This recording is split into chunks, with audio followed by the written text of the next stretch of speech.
السلام عليكم، يومكم جنين وإن شاء الله تكونوا بخير ومرحبتين فيكم من أي مكان تشوفوا فيا. هذه قناتي وأنا هنا رمضان، ولو عجبكم الفيديو متاع اليوم لايك وشير، وأتمنى تشتركوا في القناة وتفعلوا زر الجرس علشان يوصلكم كل جديد أنا النازلة. واليوم وصفتي اللي هي العصبان الليبي بأسهل طريقة ومن غير معلاق، يعني الحم بس. طريقة يعني تاخد وقت منك شوية بس بأسهل طريقة، وكمية يعني مناسبة وكويسة، نودكم ومنشهيكم، ريحته روعة وشكله بروحه يحكي. المهم العصبان هنا يعني درته في الطنجرة وطبخته. في طريقة تانية لتطيب العصبان، تقدري تحطيه في الكيس الحراري وتحطيه في الفرن، أو تقدري تبوخيها على النار لو تحبيها على البخار. هنا يعني رشيت عليه الليم القارص، وخذيت قطعة نوريها لكم شكلها كيف طايب ومفلفل من داخل وكيف لونه ذهبي. نتمنى تجربوا الوصفة وتحبوها على طريقتي. نبدو بالمكونات مع بعض. عندي هنا ربطة شبت، وعندي هنا بصل أخضر 3 ربطات، وعندي النعناع ربطة، وعندي المعدنوس أو البقدونس ربطتين. طبعا النعناع والشبت أنا حولت منهم تقريبا كم من عرق، يعني مش كلهم حطيتهم.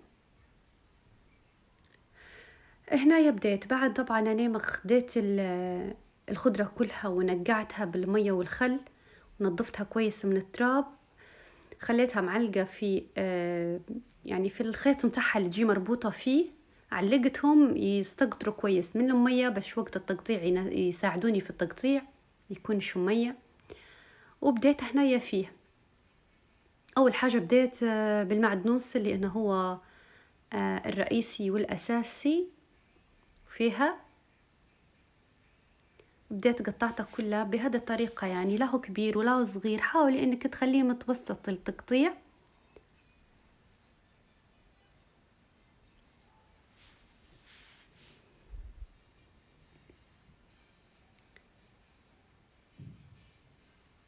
التقطيع ياخد منك وقت شوية. لو كان إيدك سريعة مزيني ما ياخدش إن شاء الله معاك وقت، بسرعة تقطعي. هنايا عندي ضمة النعناع حتى قطعتها، وزي ما شايفين هنايا اختصارا للفيديو حاولت اني نوريكم بس التفاصيل. قطعت حتى الشبت وقطعت البصل الاخضر، وجاي دور اللحم. مع هنايا عندي كيلو، قطعتها زي ما شايفين بهذه الطريقة قطع صغيرة. وخديت شحم حتى هو قطعته بنفس الطريقة. حاولوا بقد ما تقدروا يكونوا القطع صغيرة عشان المصران كله يقعد فيه اللحم، يعني ما يجيش في مكان ومكان. لا، نزلت عليه هنا يعني بنص كيلو من الرز المصري، ونزلت عليه بملعقة ونص من الملح، وملعقة كبيرة من الفلفل الحار، وملعقة كبيرة من الفلفل الأسود، وملعقة كبيرة من البزار. بالنسبة للبهارات اختيارية، اللي ما عندهاش نوع البهار الهدايا اللي اسمه البزار متاعنا تقدر يستخدم أي نوع بهار أو يشكل بهارات. تقدر تضيفي الزنجبيل يعني حتى هو. هنا حطيت 3 معالق من معجون الطماطم، وحطيت كوب من زيت الزيتون، ولبست الجوانتي متاعي وبديت نغوص فيه ونعجن فيه كويس.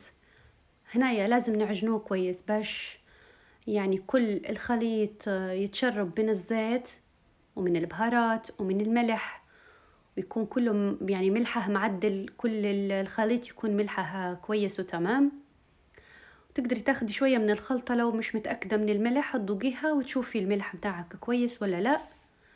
هنا يعني بديت بصراحة في حشي المصارين، وبس خليت المصران الأخير علشان نوريكم طريقة الحشو. هنا شفتوا كيف قلبت المصران، شوف قلبته بهذا الشكل، ودخلت المصران الثاني، يعني دخلت نهاية باقي المصران في يعني واحد في واحد، ما أعرفش كيف بنقولها لكم، بس زي ما شايفين هيك. أيوة هذا الشكل.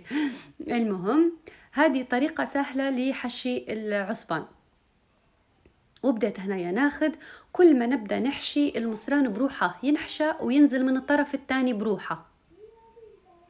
وحتلاحظوا وانا نحشي فيه كيف يبدأ ينزل العصبان او لما نبدأ نمشي فيه. حاولوا ما تكتروش ايوه شوفوا كيف ينزل.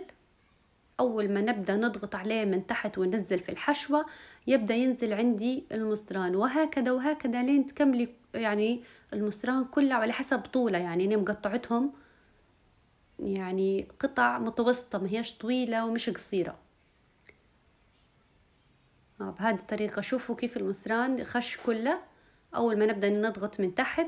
وشوفوا المصران كيف مبين عندي إنه هو خش يعني مع المصران الثاني، وهو نفسه بس يعني ما أعرف كيف نشرحها لكم والله. المهم فهذه طريقة الحشوة. أنا صراحة ما كنتش نعرفها، تعلمتها من جارتي عراقية. هم مشهورين حتى هم بالباجة العراقية يقولوا لها، فعطتني طريقة الحشي هذه. شفتوا كيف تعبى كل الآخر حاجة، وبعدين هنايا تأكدت إن الحشوة اللي فيه موجودة مناسبة على خاطر بعدين ما ينفتحش عندي في الطنجرة وقت الطبخ. هذه الكمية اللي بنحطها توا في الطنجرة تطيب، والباقي بنفرزها لأنه ما شاء الله جاني كمية كويسة وكمية كبيرة. هنايا في طنجرة على النار بعد ما غلت حطيت لها ملعقة من معجون الطماطم أو ملعقتين، وحطيت لها كل نوع يعني من أنواع البهارات اللي أنا حطيتها. وهنايا لازم قبل ما ندخلوا أو نحطوا المصارين في الطنجرة نحاولوا بالخلة هذه متاع العيدان، نحاولوا إنها إحنا نديروا ثقوب، عرفتوا نديروا ثقوب في المصارين باش ما ينفجروش وقت الطبخ. ريحته ما شاء الله تفحفح، نودكم وما نشهيكم وبالصحة والعافية عليكم. وهدايا شكله بعد ما طاب. هنا يعني حطيتها في الطاجين، حطيت شوية زيت ولفيته هيك بهذا الشكل زي ما شايفين، وشوحته عشان ياخد اللون الذهبي. وفي ناس يديروه ويحطوه في الفرن عشان ياخد اللون هذا الحلو. وكان هدايا آخر شيء بالنسبة لي العصبان. إن شاء الله تكون الوصفة سهلة وعجبتكم، ونشوفكم في فيديوهات عن قريب. نتمنى منكم الدعم، والسلام عليكم.